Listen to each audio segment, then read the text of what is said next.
Get your hands off me! Hey. Take us with you! Take us with you! Take us with you! Take us with you! Give us the keys!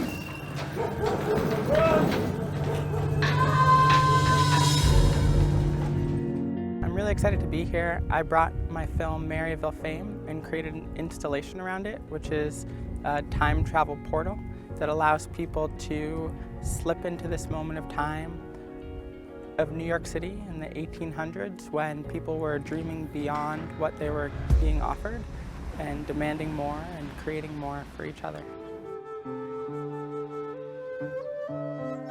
And this work that I'm showing, Maryville Fame, is about dreaming beyond the landscape of the 1800s, beyond the conditions of systemic racism in New York City, of transphobia, of violence, and creating more.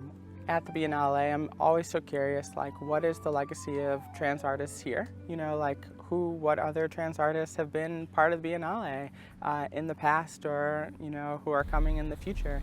And for me, it's really important to show up and show out. And this film is about Mary Jones, who was a Black trans woman in the 1800s in New York City, who was, you know, living her truth in so much power and was arrested and put in jail because of that.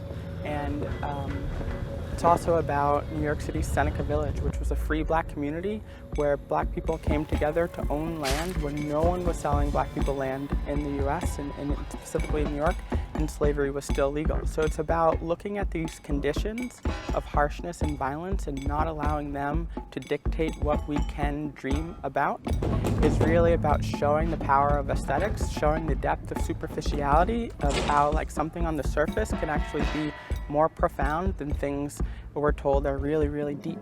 And so that's why I created this time travel portal. So you go inside and you see all of this laundry, right? It's like our interior condition on display for public view always, and often we don't have a chance to say anything about it, right? Like when you walk around the streets of Venice, you have a connection with that. So many people are just hanging out their laundry, right? There's this beautiful sense of like softness and like vulnerability and power that often we don't get to choose into, but we can find our capacity to dream around it. And then it's happening, there's like 2 screens like filled with waves and water. And so to me, there's a deep connection also with like the history of Venice and how Venice stands upon the legacy of the transatlantic slave trade. You couldn't have this city without the many people who came before who were enslaved laborers creating through the 16, 17, 1800s. And so